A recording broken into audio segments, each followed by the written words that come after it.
자, 그러면 장이 시작이 됐으니까요. 얼른 모셔보죠. 염승환 이사님 어서 오십시오. 네, 안녕하세요. 네, 장이 시작이 됐습니다. 네, 오늘 일단 현재 주식시장은 좀 하락세로 출발을 했습니다. 역시 미국 영향이 좀 있군요. 네, 그 미국 좀 반도체 기업들도 좀 빠지다 보니까 오늘 코스피가 2,470까지 좀 밀렸고요. 13포인트 하락한 0.54% 정도 하락률 기록하고 있고 네. 하락 종목이 좀 2배 정도 많습니다. 한 490개 정도로 좀 많은 편이고 코스닥은 3포인트 하락한 777포인트 출발을 했는데 퍼센테이지로 한 0.39% 정도 하락을 했고요. 하락이 한 935개니까 역시 비슷합니다. 그러니까 오늘 코스피, 코스닥 모두 다 하락 종목이 한 2배 정도 많은 상태로 좀 좋지 않게 네. 오전은 일단 스타트를 좀 끊었고요. 오늘 이제 그 출발 보면 뭐 삼성전자가 지금 0.7 아, 죄송합니다, 여러분. 아, 제가 너무 죄송합니다. 갑자기 이렇게 웃어갖고 너무 죄송합니다. 아, 우리 저 김프 아저씨가 좀 화장실 갔다 오다가 카메라를 갑자기 카메라가 위치가 바뀌는 충돌 사고가 나는 바람에 그냥 서서 와서 고쳐. 네. 이거 뭐. 네, 아유 죄송합니다. 아, 네, 뭐 아무튼 아니 그 조용히 좀 갔다 오시면 되는데 꼭 이렇게 티를 내세요. 아, 머리는 괜찮으신 거죠? 네.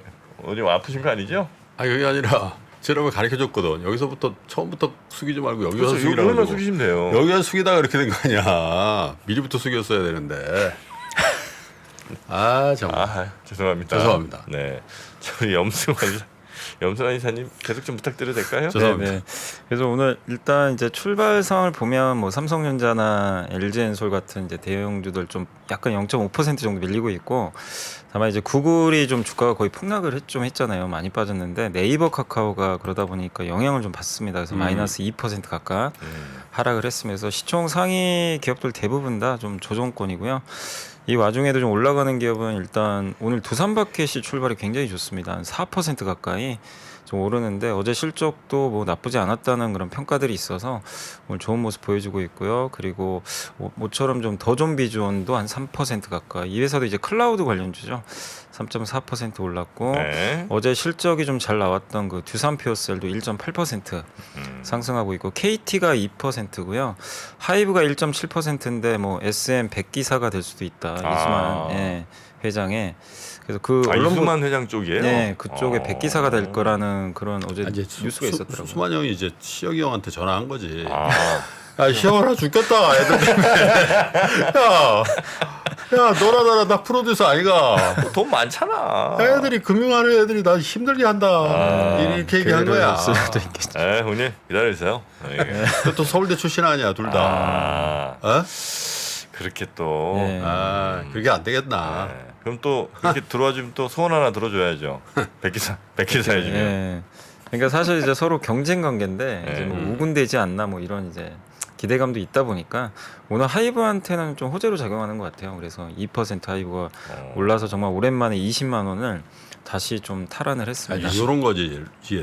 이수만 저 총괄 PD는 어차피 연세가 있으시니까 사실 뭐 경영에 네. 살짝 이렇게 하시고 이제 방시혁 씨 아직 젊잖아. 그러니까 그 IP를 다 가질 경우에 사실 이제 하이브는 사실 IP가 작잖아. 폭발력이 있는 IP가 갖고 있는 거지. 네, 그죠? 그런 부분을 좀 생각하는 것 네. 같더라고. 아, 그 생각해서 왜 도와주는 거예요? 아니, 이제 SM 만약에 혹시 시너지가 이제, 있다는 예, 거지. 결혼권을 SM 을 갖고 이제 이 시너지를 할 수도 있다는 거죠. 하이브가 SM을? 그럴 수도 있는 거죠. 이제 그 카카오가 SM을 제일- 얘기하는데 뭐 제일 하이브를 관건이 얘기 못하나? 그거거든요. 이수만 와. 회장은 어쨌든 지분을 매각하고 싶어 하거든요. 어. 네, 이제 매각을 하려고 하는데 이제 아 자기 누구한테 걸 매각하냐. 팔아주면 되는데 갑자기 신주만 해가지고 카카오를 준다니까 얼마나 열받겠어. 아. 하이브가 SM을. 근데 이건 이제 언론 보도라 에. 뭐 이거는 100% 정확한 건 아니, 아니니까 그건 설이에요, 설. 네, 설이니까 좀 에. 투자하실 때 좀 주의하실 필요는 좀 있을 것 같습니다. 네. 그래서 오늘 하이브 강하고 또 한미약품도 오늘 이제 어제 실적 발표를 했는데 올해 일부 좀 실적 전망치도 상향한 또 그 증권사들도 있더라고요. 그래서 오늘 2.4% 정도 주가 좀 반등하고 있습니다.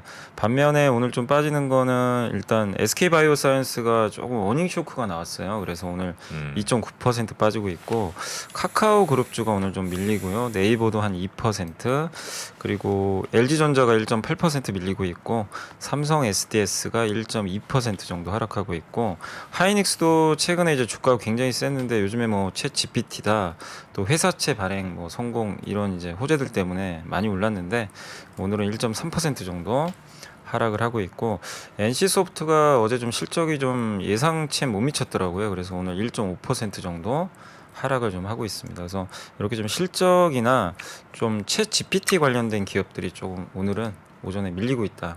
라고 보시면 되겠고요. 코스닥 같은 경우는 일단 셀트리온 헬스케어가 마이너스 1인데 에코프로비엠이 오늘 1.5% 정도 올라가면서 지수를 조금 방어해주고 있고 DOE가 5% 올라가고 있는데 뭐 DOE에 대한 평가는 어쨌든 뭐 이런 SM 경영권 분쟁이나 이런 것들이 좀 굉장히 DOE한테는 좀 우호적이지 않냐 이렇게 좀 작용을 하고 있는 것 같아요. 그래서 5% 가까이 오늘 좀 주가 상승 배경인 것 같고요. SM도 지금 계속 공개 매수 얘기가 나오다 보니까 한 4% 오늘도 올라가고 있습니다. 그래서 10만 원을 오늘 넘겼습니다.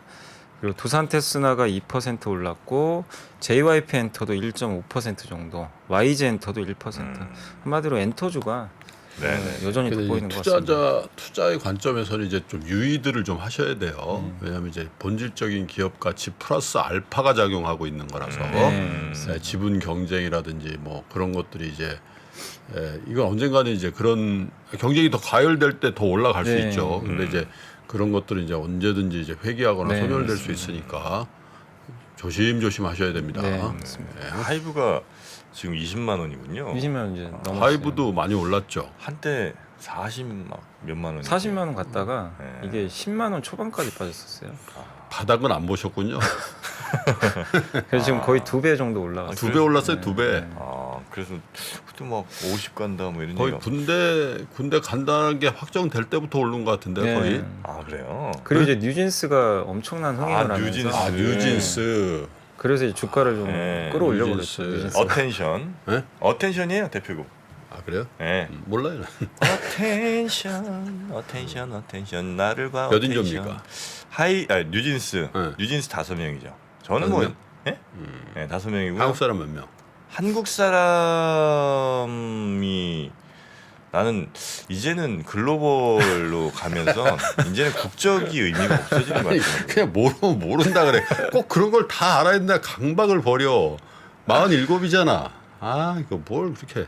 뉴진스는 대박입니다. 예. 아주 그 이지송이라고 그러거든요. 네, 아주 좀 듣기 편하고 부르기 편한 노래들. 시티팝? 시티팝은 아니고요. 뭐 노래만 나오면 다 시티팝이에요. 시티팝 아니고 그런 이지송 그런 것들이 이제 전 세계적으로 잘 먹히고. 뉴진스 아니고요. 뉴진스. 저보다 더 한 분 계시네요. 뉴진스. 뉴진스. 하이브의 아이돌이죠. 네. 하이브는 이제 레이블 단위로 이렇게 딱 쪼개져 있으니까 그렇죠. 아셔야 됩니다. 네. 그래서 오늘 이제 엔터랑 2차 전지 소재가 좀 일단 코스닥이 제일 좋고요. 다른 업종들은 좀 약한데 일단 오늘 미국 반도체가 좀 빠지는 거 보니까 IT 소부장이 좀 안 좋습니다. 그래서 오늘 뭐 이오테크닉스가 2.3% 빠졌고요.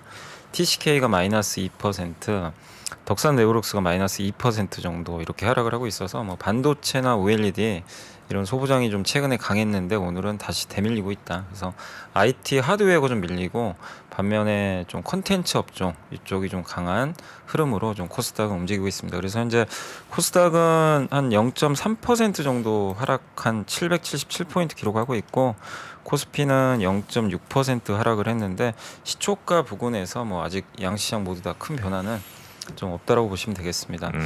그리고 오늘 이제 수급 상황은 오늘도 오전에는 항상 요새 좀 반복되는데 개인 투자분들이 적극적으로 좀 매수를 하고 있고요. 외국인은 85억 샀고 기관은 863억 정도를 순매도를 하고 있습니다. 그래서 항상 오전 흐름은 좀 이런 것 같아요. 개인 사고 외인은 좀 관망하고 기관은 팔고 이러고 이제 장중엔 좀 바뀌거든요. 근데 일단 오늘 오전도 좀 비슷하게 흘러가고 있고 외국인들이 오늘 좀 일부 매수는 하는데 역시 오늘도 전기전자 많이 삽니다. 400억 네. 정도 사고 있고 반면에 IT 아마 네이버 카카오 파는 걸로 추정을 하고 있는데요.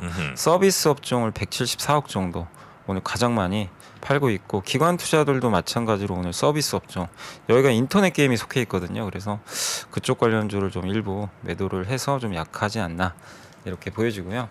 오늘 일단 이제 업종이나 섹터 쪽으로는 오늘은 좀 건설기계 업종이 아까 두산마켓이 좀 오르는 흐름이 나오면서 동반해서 다 좋은 모습이고 그리고 경기방어주죠. 오늘 통신주가 모처럼 좋습니다. KT가 2%, SK텔레콤이 0.7% 이렇게 올라가서 좋은 분위기고 카지노 업종도 오늘 좀 좋고요. 또 은행 업종도 다시 지금 JB금융지주나 제주은행이 좀 오르면서 좀 강세를 다시 조금 또 이어나가고 있는 것 같습니다. 네. 그리고 뭐 MLCC 업종도 일부 강하고요. 네, 그다음에 엔터주 이런 게 게임주가 좀 약한가요? 많은 오늘- 분들이 궁금해하시는 넷마블이 5%나 빠진 이유가 뭘까 궁금해하시는데요. 적자 전환했어요. 실적이 안 좋습니다. 이런 실적이 안 좋. 아니 실적 중에 제일 안 좋은 게 아니. 적전 아니야 적전. 아니 그 전에 그러면 저 흑자인데도 이렇게 떨어진 거예요? 아니 실적이 계속 좀 안 좋았는데. 흑자가 축소되고 있었지. 근데 이제 흑자 폭이 이게- 축소되다가 드디어 적전. 아, 근데 이제 계속 좀 실적이 아, 좀 이게 실망스럽게 나오다 게임기가 오늘 보니 다 안 좋아. NC도 좀 어닝 쇼크가 아. 나왔거든요. 넷마블 어디죠? 여기 사무실이? 넷마블 어디에 본사? 저기 어디 판교예요? 판교겠지 뭐. 넷마블 NC는 판교인 건 내가 알아. 같이 가실래 요 형님? 형님 혼자 NC 들어가시고 형도 저는 NC를 많이 먹었는데 뭐. 아 그래요? 당신하고 나하고 같은. 아 형님 감자 인사 하러 가시고 아니 당신 나하고 같은 취급하지만 나는 사람은 지금 25%인데. NC든 많이 올랐었어요 최근에. 근데 이제 그럼. 어제 아유 주식 싸게 사면 돼. 내가 있잖아. 넷마블 또 NC 가서 내 1년 반 전에 그 강연 가가지고 네. 강연료도 두둑히 주시더라고. 또 NC 그 저 뭐야 야구 그 저지도 주고 아. 야구 모자도 주고 그래서 내가 40년 그 롯데 팬인데 NC로 바꿔볼까 생각 중이었다. 넷마블은 일단 나한테 강연 요청 빨리 하세요. 그거로라도 나는 이거 회복해야 되겠어. 전 직원 강연. 와 넷마블. 아 구로 디지털 단지에 있대요. 넷마블은. 아, 네. 아 판교 가셨어요. 네, 넷마블이 그 저 유명한 게임 많아요. 그래도 IP가 많죠. 모두의 마블도 네, 있고. 그리고 또 뭐 있죠? 세븐나이츠랑 세븐 나이츠 그 7살짜리 기사가 나와갖고 막 칼질러 되는 거 아닙니까 그거? 근데 이게 참 이익이 좀 개선돼야 되는데 또 아쉽게도 그러지 못하다 보니까 오늘 거기도 또 이제 가장 큰 회사인 NC까지도 좀 실적이 안 좋다 보니까 오늘 좀 영향을 주고 있고 그래서 오늘 게임주들 전체적으로는 좀 약한 상황이고 거기에 또 인터넷 대표주도 오늘 좀 네이버 카카오가 야, 2% 후반까지 살던 지역 3번 출구. 3번 출구 아 여기서 바로 이어집니까? 네. 3번 출구 나가면 바로 나오는 거죠. 네. 네, 넷마블 그저 입구에 경비하시긴가 혹시 모르겠네. 바로 그냥 난 들어갈 거니까 사직실까지. 네. 그리고 아. 오늘 이제 반도체 대표주도 좀 약하고요. 예, 그러니까 인공지능 테마가 오늘 뭐 미국에서도 많이 꺾여버리다 보니까 반도체한테도 약간 부정적으로 작용을 하고 있습니다. 그리고 원전주도 좀 밀리고 있고 또 반도체 소부장도 좀 밀리고요. 면세점 업종이나 뭐 골프 관련주, 또 아이폰 관련주 뭐 이런 기업들도 대부분 좀 약한 것 같습니다. 그래서 오늘은 이제 대체적으로 어제랑 좀 반대로 좀 하락하는 기업들이 좀 많이 늘어나고 가장 강했던 이제 어쨌든 AI 관련주가 오늘은 좀 하락을 좀 주도하고 있다 빠지면서 네. 이렇게 보시면 좋을 것 같습니다. 네. 자 AI 관련이 약해요? AI 오늘 이제 대표적으로 네이버, 볼까요? 삼성전자, 하이닉스 이런 이제 대표주들이 어제까지는 되게 좋았잖아요. 아 그래요? 약해? 이상한데? 아 형님 것도 아니, 아 반대로 다르구나. 아 이렇게 아니, 이제 슬쩍슬쩍 내비치시네. 사물 인터넷에서 AI로. 메타버스에서 AI로 변천했던 거 아직도 강한데. 좋아요. 아 그런데 이제 다른 AI 관련 회사들은 조금 주춤하군요. 또 다른 걸로 변천했나? 네. 근데 이제 이게 다 기업마다 좀 다른 것 같아요. 근데 이제 아, 한국을 대표하는 이제 큰 기업들은 이제 미국 영향을 좀 받는 것 같습니다. AI. 야 적자 전환한 거는 한번 잘 파악해봐. 이거 웃고 즐길 게 아니고 네. 이제 규모 있는 회사잖아. 네. 넷마블이. 아니 넷마블이 나쁘다는 얘기는 아니다. 네. 근데 이제 이게 웃고 즐길 일이 아니고 자 어떤 큰 규모의 상장 회사가 이익을 냈기 때문에 굉장히 좋은 회사라는 얘기를 들었을 거 아닙니까? 그렇죠, 그렇죠. 그죠? 음. 근데 어느 이제 이게 저거죠. 적자 전환이니까 연간 적자 전환이죠. 아니 4분기로 4분기 적자 전환이. 네, 제가 어쨌든 알기로는. 분기에 적자 전환했다 이거야. 네. 그럼 뭔가 비용이든 매출이든 뭔가 문제가 생겼을 가능성이 있잖아요. 아니 사실 기업을 경영하면서 적자냐 흑자냐는 경영의 판단의 기준 중에 가장 중요한 거다. 적자 그래요? 기업입니까 흑자 기업입니까? 이거는 주주한테도 엄청나게 중요한 거지만 그 종업원들한테도 엄청나게 중요한 거고 또 거래처에도 엄청나게 중요한 거고 또 대출이라든지 금융기관한테도 엄청 중요해요. 네. 왜냐면 야 저기 뭐야 회사채 발행한다 적자 기업이야? 그러면 신용평가 기업 확 낮추지. 아마 그 넷마블 그 뉴스 검색해 보면 신용등급 낮아질 가능성이 많아요. 예를 들면 적자 기업을 누가 신용등급 올려주나? 그러니까 이 적자가 발생했다는 건 모든 경영 지표에 가장 좋지 않은 신호거든. 물론 이제 주가가 선반영했을 수는 네. 있어. 네. 그러니까 지금 팔아야 된다는 얘기는 아닌데 적자 전환을 했다라는 거는 굉장히 경영이라는 측면, 주가를 얘기하는 게 아니라 경영적인 측면에서 굉장히 좋지 않은 시그널일 수가 있거든. 그럴 때는 잠깐 웃더라도 공부를 해야 된다. 아 지금 공부하고 있어요. 아이 지금 하지 말고 방송 끝나고 네. 재무제표 다 보고 뭐 때문에 적자 이유가 뭐냐. 적자 이유. 그리고 적자의 전환이 일시적이냐 네. 아니면 항구적일 것이냐 이런 거 다 파악해서 저기 3번 출구 가라 이거야. 그래서 가서 뭐 강연 이런 얘기 하지 말고 가서 이유가 뭔지 알아보고 그 공부를 3프로TV 데이터 센터에서 하면 어떨까요? 해야죠. 데이터 센터에 가면 어떤 부분이 적자가 난 건지, 그렇지. 어떤 부분이 증감이 게임별 그리고 어떻게 매출을 하고 있는지 완전히 다 나오죠. 그렇죠. 네, 3프로TV 데이터 센터 여러분도 한번 같이 공부해 보시기 바라겠습니다. 아 진짜 영어 마이디야. 공부를 하려니까 또 그걸 하고 열개가 안 하네. 아, 에? 진짜 적자는 굉장히 좋지 않은 거거든. 아 그래요? 적자 전환. 근데 확실히 그게 좀 큰 것 같아요. 인건비가 좀 많이 증가한 게. 인건비 증가. 예, 그것도 좀 비용도 있었던 것 같고 그리고 사실 넷마블은 이제 4분기 기준으로 적자인데 사실 올해 1분기부터 그러니까 작년 1분기부터 계속 적자했거든요. 1, 2, 3, 4 다 적자했어요 지금. 네네네. 그러니까 이제 분기 기준으로 좀 계속 적자가 이어지다 보니까 또 연간 적자 전환이죠. 그럼 연간으로 그래 다- 내가 연간 적자 네. 전환인 것 같더라. 분기는 그럴 수가 있어요. 왜냐면 분기에는 이벤트 발생할 수가 있는데 연간 적자 전환이라는 건 이 정도 규모에서 굉장히 큰 거거든. 예. 이 큰 회사가. 음. 자, 그러면 리포트도 한번 살펴볼까요? 네. 그 오늘도 좀 자료 좀 준비해 봤는데요. 이제 먼저 좀 보실 건 그 KB증권의 권희진 연구원님이 미국 이제 다음 주에 미국 소비자 물가가 이제 발표되는데 비중이 좀 바뀌었다고 합니다. 그래서 그거 좀 간단히만 좀 설명해 드리면 이제 14일 날 미국 소비자 물가 가중치가 좀 바뀌었는데 이 주택 임대료하고 의류, 여가, 교육 서비스는 좀 축소되지만 식료품과 에너지, 이제 흔히 이제 재화라고 하죠. 이쪽은 비중이 좀 증가한다고 합니다. 그래서 이렇게 되면 1월달 CPI가 좀 올라갈 가능성이 좀 높대요. 좀 소폭 상향될 수 있다. 왜냐하면 1월에 휘발유 가격이 한 13%나 급등을 했고요. 조류 독감 한파 때문에 식품 가격, 뭐 계란값이 올랐기 때문에 근데 이 가중치가 올라가요. 1월에는. 그래서 좀 이걸 반영하면 1월 소비자 물가는 좀 높을 수 있다. 근데 반대로 2월에는 또 정반대 현상이 나올 수도 있다고 합니다. 네. 2월에 일간 데이터 보면은 이게 또 반대로 2월엔 좀 오히려 재화 가격이 또 안정화되고 있거든요.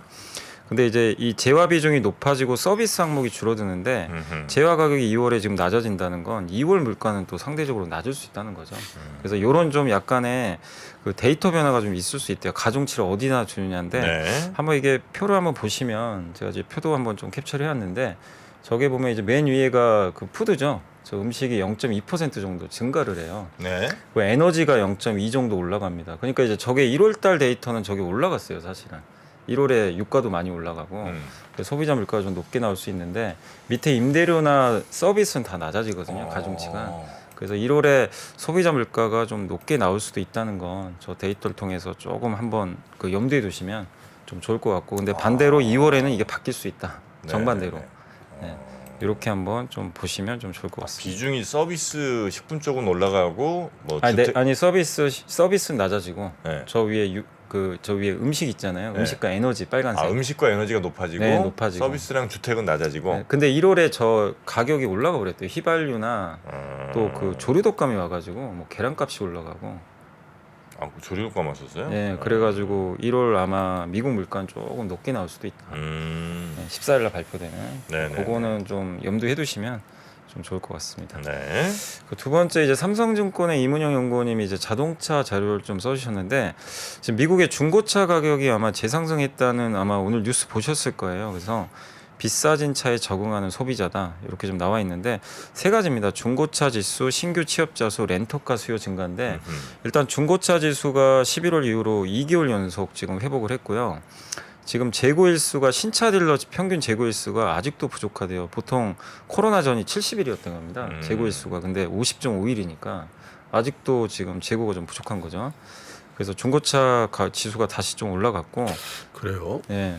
그리고 취업자 수가 좀 증가하는데 미국은 대중교통이 발달하지 않아서 일자리와 차량 수요가 가장 잘 맞는다고 합니다. 취직했다 그럼 차 산다. 네, 그러니까 우리나라처럼 이게 대중교통이 아주 발달한 나라는 아니다 그렇지. 보니까 차를 사야 되죠, 뭐 이게 네. 그 출퇴근하려면. 그래서 지금 1월 아시겠지만 고용이 너무 좋았잖아요. 그러니까 이런 것들도 수요에 긍정적인 거죠, 사실. 그리고 허츠 주가가 많이 올랐는데 미국 렌터카 1위 업체 코멘트를 했는데요. 네. 해외 출장 여행 수요가 증가해서 렌터카 수요가 또 좀 좋다고 합니다. 그래서 최근에 허츠 주가도 굉장히 많이 올랐거든요. 출장 네네. 많이 가더라고요. 네. 출장하면 또 렌터카 써야죠. 네. 그래서 이제 다음 한번 좀 보시면 그 한번 그래프를 보시면 저게 이제 만화인 중고차 지수인데 많이 떨어지긴 했는데도 여전히 높고 또 최근에 지금 올라가기 시작하고 있어요. 야, 올라간 거에 비하면 떨어진 것도 아니네. 네, 저거. 그러니까요. 네? 근데 많이 떨어졌는데도 높은 거죠, 아직은. 높은 거고. 그러니까 저런 걸 보면 자동차 업종한테 나쁜 건 아니죠. 네. 중고차 가격이 올라가 있으면요, 잔존 가치가 올라가요. 뭐 특히 이제 현대차는 또 그 캐피탈도 캐피탈. 하니까. 예. 그렇지. 예. 아, 그러니까 이제 자동차한테 나쁜 건데 이게 또 역으로 생각하면 물가에는 좀 약간 부담이죠. 중고차 가격이 안 꺾인다는 거. 좀 그럴 수는 있는데 그래서 이제 저런 데이터를 왜안 보면 꺾이지? 방금 이제 세 개 설명드렸잖아요. 세개 설명해 주셨죠. 예, 그러니까 취업자 수도 증가하고 네, 그냥 딜러 혼잣말이에요. 재고도 부족하고. 예, 아니면 대답 바란 게 아니고 혼잣말이었습니다. 아, 예, 알겠습니다. 왜안 떨어지지? 답 세 개 주셨죠. 네네. 그래서 이제 그 또 우려하는 이제 가격 경쟁은 좀 이제 일어나지 않을 것 같다라고 이제 그 얘기를 좀 하고 있는데 한번 좀 다음 페이지 한번 좀 보여주시면 요게 이제 그 딜러 재고 일수고요. 재고 일수가 이 꺾였다가 좀 올라가긴 하는데도 여전히 낮고 왼쪽에 미국 그 오른쪽 취업자 수도 여전히 고용 너무 좋잖아요. 그러니까 그런 데이터가 저렇게 좀 나와 있다 보시면 되겠고. 그리고 이제 다음에 이제 가격 경쟁이 그래서 일어나진 않을 것 같다. 지금 최근에 테슬라가 파격적으로 인하를 했잖아요. BYD와 GM은 그냥 대응도 안 하고 있어요. 그렇기 때문에 치킨 게임이 펼쳐질 상황은 아니고, 그리고 최근에 이제 미국 시장 차량 평균 가격이 3.5만 달러였는데 2019년에 저게 뭐야? 지금 갑자기 4.5. $10,000가 올랐어요. 예, 지금 22년 말인데 평균 가격이 저렇게 올랐다. 저렇게 올랐어? 차량 평균 가격이? 예. 그렇게 오를 수가 비싼 있어요? 차를 많이 산다는 얘기잖아. 그만큼 이제 재고도 부족하고 하다 보니까, 그리고 사람들이 또 차량 가격도 많이 올려버렸잖아요. 네. 근데 이제 그거에 수요가 또 있다 보니까 저렇게 이제 인센티브는 뭐 3분의 1 토막이 됐네. 네, 그러니까 이제 자동차 회사에 돈을 벌 수밖에 없는 거죠. 음. 인센티브는 저렇게 떨어져 있는데 원래 인센티브가 차량 가격의 10.3% 정도래요. 네네네. 근데 지금 현재 3%밖에 안 된대요. 차량 가격에 인센티브가. 그럼 뭐 완성차 업체는 돈 벌 수밖에 없네. 네, 벌 수밖에 없는 거죠. 그래서 이제 다음 한번 그래프 한번 보여주시면. 네. 예. 그래서 저게 이제 왼쪽에 현대 기아도 있지만 맨 위에가 업계 평균 평균 거래 가격이라고 합니다. 그러니까 저게 이제 2019년부터 계속 올라가기 시작한 거예요. 그리고 오른쪽에 보시면 인센티브가 지금 올라왔는데도 절대적으로 좀 낮은 수치죠. 아직까지는. 그래서 그 데이터가 지금 나와 있고 오른쪽이 인센티브고 네, 왼쪽이 평균 거래 가격. 거래가 저렇게 인센티브가 낮아 저도 대수를 많이 파니까 딜러들은 많이 먹는다 이거잖아요. 아니 근데 이게 재고가 부족하니까 딜러들한테 인센티브를 많이 안 주는 거죠. 어떻게 보면. 그럼 딜러들이 쪼그라드네. 그러니까 딜러들이 좀 어려워지는 거죠. 왜냐하면 이거 프로모션 할 필요가 없고 대기 수용 많고 하니까 굳이 뭐 이제 근데 이제 요즘에 좀 올라오긴 하는데 저 절대 수치는 아직도 너무 낮다 이런 얘기고 그 다음에 이제 테슬라 대응 방안을 찾은 이제 그 레거시라 그러죠 전통 자동차 회사들이 요새 그러니까 이런 얘기들 많이 좀 하잖아요. 너무 좀 이제 테슬라 노후화된 거 아니냐 디자인이. 왜냐하면 모델 Y가 지금 나온 지가 4년 차고 모델 3가 지금 6년 차 진입을 했거든요. 근데 이제 디자인은 사실 거의 바뀐 게 없어요. 네, 일론은 안 바꿀 것 같은데. 네. 일론은 안 그럴 바꿀 수도 것 있- 같아. 약간 아이폰처럼 가려고 하는 것 같아요. 거기다가 네. 내가 볼 때 일론의 생각이 이런 것 같아. 야, 니네 BMW, 벤츠 계속 바꾸지? 그거 계속 비용이지? 사실 그 그죠? 올체인지 하면은 그 비용이 엄청나잖아요. 새로운 차량 한 대 이렇게 새로 저기 모델 완전 바꾸잖아요. 네. 그게 얼마 드냐면 대략 한 5, 6천억 듭니다. 한 대. 풀체인지. 풀체인지 완전. 그럼 부품 업체도 다 바꿔야 되잖아 또. 그 프레임 같은 그래서 거 거기에 그럴 맞춰서 수도 또 해야 있- 되니까. 다 해야 되니까. 네. 이번에 BMW 7 시리즈가 풀체인지 나왔거든. 네. 그래가지고 지금 업계에서 하여튼 화제예요. 아, 잘 나왔어요? 아 이게 잘했나 봐. 크게 만들고 막 그래가지고 S하고 이제 안 되잖아 사실 7이. S랑 7 하면 이제 S가 많죠. 그러니까 그 7을 사면은 대부분 그렇거든. 7 살 걸 너 왜 왜? 7을 샀니? 이 돈 주고 왜 7을 샀니? 이것 때문에 지금 7을 안 사는 거거든. 아, 근데 네. 이번에 그래서 역전한대요. 이제 BMW가 일단 S보다 크게 만들었어. 어. 고스트만큼 크게 만들어 버렸어. 아, 그래요? 거의 프레임 올리면 고스트 크기야. 어. 그리고 이제 뒷좌석 막 승차감 위주로 만들고 그래갖고 아, 그리고- BMW가 BMW가 그리고 이제 S가 특징이 뭐냐면 안에 그 뭐 네온 사인 있잖아. 아. 그거 앰비언트 앰비언트. 라이트. 앰비언트라니? 네온 사인. 와. 그걸 또 네온 키스타임이라 그러더만. 그걸 키스타임이라 그러더만. 키스타임 뭐예요? 아, 내 차 그걸 보니까 아, 그래요? 그게 또 차량이 불타는 거리. 네온. 그 네온 사인이면 그런데 아마 노래 들어갔던 가사 같은데. 와, 네온 사인 오랜만입니다, 형님. 아유, 반갑습니다. 야, 네온 사인. 차 안에 네온 사인. 예, 근데 그거를 잘 또 이쁘게 해놨대요. 그거 원래 저 BMW 그런 차 안 하거든. 아, 근데 그걸 했는데 그 내가 그걸 그 광고를 보면서 음. 야, 돈 엄청 쓰는구나 얘네들. 거기서 이렇게 딱 7 시리즈에다가 네온 사인 키고 시티팝 딱 들으면서 가면 그러니까. 최고네. 근데 그게 비용이란 측면에서 일론이 딱 보면서 너희 그게 돈 써라. 나는 데이터 개발한다. 그럴 거 아니야. 그러니까 이제 그 막 이익률이 막 40% 30% 나오고 그러니까. 되는 거죠. 예. 근데 그 과연 구조에서 어떻게 되냐. 근데 제가 너무 고리타분한 성격인지 몰라도 그 똑같은 모델 계속 가는 거 과연 좋은 전략일까? 그러니까 저는 꼭 그렇지는 않을 수 있다. 그래서 이제 여기 이제 이민영 연구원의 얘기는 뭐냐면 그래서 이제 전통 완성차 업체가 이제 공격을 하기 시작했다는 거예요.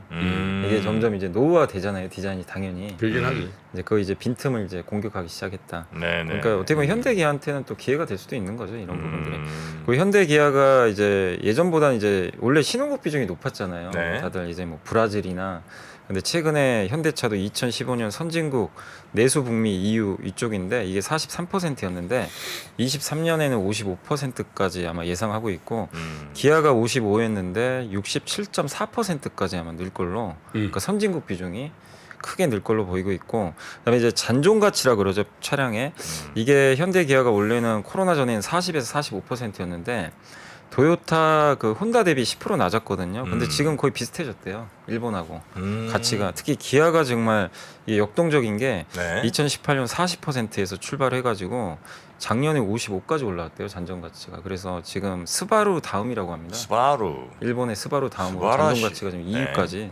스바루 왜 이렇게 잔존가치가 높아? 글쎄요. 스바루? 응. 스바루가 약간 스포티한 거 아니야? 스바루가? 저 중고차 선호도가 높죠. 그래? 왜? 그래서 스바루가 응. 그 미국에서 말씀하시는 거잖아요. 그렇지. 네, 미국에서 이제 약간 젊은 애들 타는데 그거. 그러니까 좀 젊은 친구들이 응. 약간 좀 스포티한 거 좀 사고 싶은데 응. 사실 새 차 사기 너무 좀 비싸고 약간 좀 뽀대는 좀 나고 싶고 그냥 토요타나 맞아. 스바루가 약간 네. 일본 차 같지 않은 일본 네. 차, 네. 그지? 그렇죠, 그렇죠. 네, 일본 차 타는 건 쪽팔리고. 그냥 뭔가 이게 뭐 혼다 무슨 가성비는 시빅 이런 건 괜찮고. 타고 싶지 않고. 예. 아 혼다 시빅이 약간 좀. 아, 왜요? 차는 좋은데. 아, 하여튼 그런 게 좀 있잖아요. 네. 예. 그래서 혼다 토요타 시빅 뭐 이런 것도 약간 그냥 너무 평범한 느낌이라 조금 쓰고 싶은 젊은 친구들이 그런 거 좋아합니다. 스바루. 일본계 머스타잉 뭐 이런. 뭐 이런 그런 머스타잉. 느낌. 예. 예. 그래서 이게 잔존가치 올라가면 어차피 중고차 가격이 방어가 되고 신차 가격에 영향을 주니까요. 당연히 긍정적이고 그리고 마지막으로 이제 JD 파워에서 발표하는 이제 조사를 했는데 자동차 소유주 대상으로 제네시스, 현대차, 기아가 지난 3년간 1에서 2위를 기록을 했다고 합니다. 그래서 실제 이제 여기 좀 한번 그 그래프 보시면 어쨌든 이제 현대, 기아가 저렇게 이게 이제 프리미엄 브랜드거든요. 제네시스가 지금 22년도에 1등했어요. 1등을 했고 렉서스가 지금 8위로 떨어져 있는 상황이고 렉서스 갔어요. 예, 완전히 지금 갔어요? 순위가 아, 막 갔어요? 갔어. 예. 미국에서. 아, 그래요? 네. 확실히 저기- 갔어요? 갔어. 그러니까 저기서 좀 보실 거는 저 테크 익스피리언스 인덱스인데 저게 뭐냐면 이제 그 자동차 안에 들어가는 인포테인먼트나 전장 상황, 뭐 커넥티비티, 뭐 연비 만족도 이런 거를 한 현대 거래요. 최고죠. 예. 근데 저 테슬라는 그 15개 주에서 데이터 제공을 거부해 가지고 저기 데이터가 좀 안 나온 것 같습니다. 쟤네들은 뭐 하라는 거 안 해. 예? 쟤네들은 뭐 하라는 거 하질 않아. 야 김프로님 정프로님 여미사님 넷마블에 놀러 오라는 넷마블 건물에서 방배 김밥 운영 중입니다.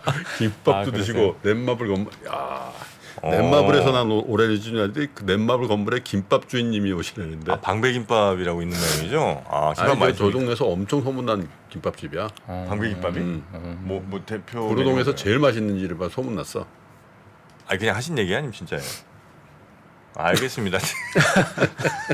또 제가 사실하기까지 예. 괜히 진지 말았네요. 예. 그래서 그래서 이제 구독자인데 그렇게 얘기했지. 아, 네네, 방배김밥 맛있습니다. 그래서 결론은 뭐 현대 기아차에 대해서 뭐 우려들도 되게 많잖아요. 뭐 올해 뭐 약간 고물가가 이 뭐 그런 부분들 때문에 좀 약간 피크아웃한 거 아니냐 이런 얘기들은 있는데 그래도 현재까지 데이터는 여전히 좀 좋다. 그런 내용이니까 좀 참고하시면 되겠고요. 야 증시엄탐정 이거 코너 좋은데요? 네? 왜요? 아니 하나를 가지고 짙게 파버리니까. 아 원래 이렇게 했는데 이제 예전에는 제가 이제 저렇게 그래프를 안 가져오다 보니까 아니 예전에는 하긴 하셨는데 그래도 약간 얇게 하셨는데 네. 깊게 하시니까 좋다. 네. 이문영 부장이 저기 현대차 예, 출신이에요. 예. G 타워가 뭐 거긴가 보죠, 그죠?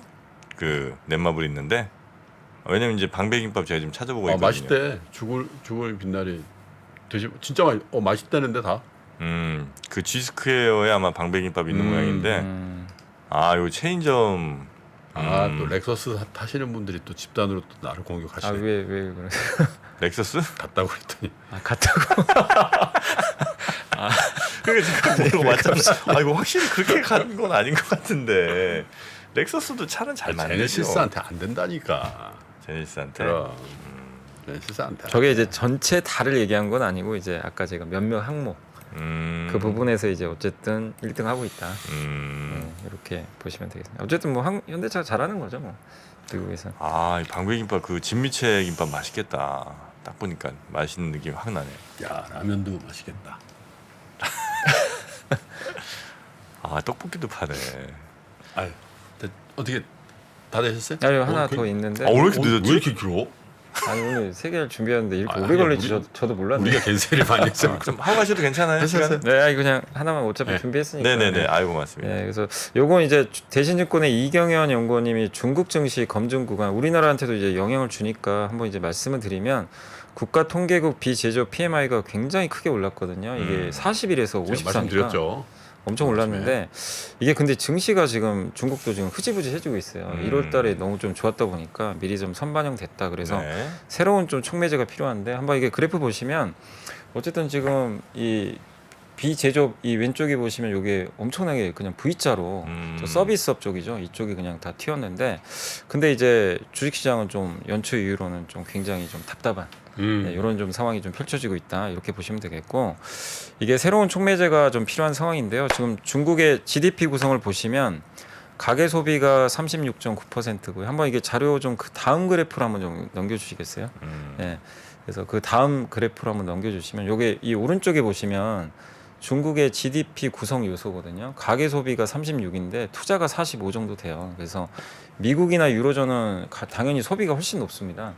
근데 저게 이제 중요한 게 뭐냐면 저 가계 소비 중에서도 부동산 비중이 원래 41이었는데 지금 67%로 튀어버렸어요. 그러니까 중국 가계 소비에도 부동산 가격이 되게 중요합니다. 지금 중국도. 네. 그리고 저 투자에서도 부동산이 지금 그 굉장히 중요한데 인프라 제조업 투자 달리 지금 마이너스 영역이래요. 지금 부동산이. 그리고 GDP를 떨어뜨리고 있다고 합니다. 그리고 중국 회사채 65%가 부동산을 담보로 지금 발행이 돼 있거든요. 23년까지 만기 도래하는 것 중에 부동산 관련 업종 비중이 37.8이니까 그러니까 결국 소비와 투자, 회사 이게 모두 다 지금 중국은 부동산이 정말 그러네요. 중요해요. 그래서 증시 상승 지속성은 부동산에 달려 있다. 요걸 보시면 좋을 거예요. 그러니까 많은 분들이 이제 소비만 많이들 보시는데 네. 결국 그거를 일으키는 가장 근본 팩터는 좀 부동산이다. 그래서 3월 4일, 5일 양회에서 아마 이제 부동산 발표도 있을 것 같은데 그걸 여러분들이 좀 잘 검증을 하셔야 될 것 같아요. 그래서 현실이 가격, 기대를 잘 쫓아오는지 검증해 나가는 구간이고 부동산 부양책 성공 여부가 정말 이게 좀 중요하다. 이렇게 그래요. 좀 정리하시면 좋겠습니다. 자, 우리 염승환 이사님 오늘도 너무 고생 많으셨고요. 혹시 조금 제가 하나만 더 바랄 게 있다면 그 글씨 1포인트만 좀 키워주시면 어떨까? 아, 저도 이제 하나에 늘려다 보니까 그렇죠, 그렇죠. 그리고 제가 예. 아침에 정신이 없습니다. 아, 정신이 편집까지 해야 돼요. 저희가 늘리겠습니다. 그러면. 염 이사께서 저 정도 얘기하는 건 굉장히 노엽다는 얘기야.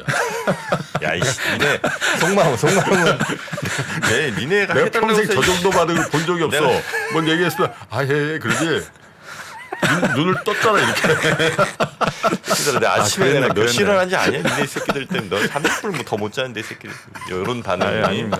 사실은 이제 있었는데 저희가 너무 죄송합니다. 왜냐면 저는 항상 이제 이 모바일 폰을 옆에 그 크기로 이제 보는데 아마 조금 너무 가까이 보시지 않으면 조금 안 보이실 수도 있을 것 같아서 잠깐 말씀드렸는데 제가 큰 죄를 저지른 것 같습니다. 네, 저희가 다시는 그런 얘기 꺼내지도 않겠습니다. 네, 저희가 해야 될 일을. 염이사님 너무 고생 많으셨고요. 내일도 뵐 수 있겠죠? 네. 고맙습니다. 네, 감사합니다. 네, 내일 뵐게요. 네, 감사합니다. 복잡하고 어렵게 느껴지는 재무제표와 용어들. 친절한 투자 멘토 사경인 마스터가 매주 새로운 콘텐츠로 알기 쉽게 설명해드립니다. 재무제표 분석과 포트폴리오 구성, 뭐 양대 재무제표라고 그러면 대차대조표랑 손익계산서가 있거든요. 매수 매도 방법, 이때 사는 게 좋겠네. 이렇게 사면 좋겠다. 근데 이렇게 살려면 뭘 해야 되냐면요. 나머지 3분의 1은 놔둬봅니다. 어디까지 가는지. 실전 투자 팁까지 알려드립니다. 오직 3프로 멤버십에서만 만나실 수 있습니다.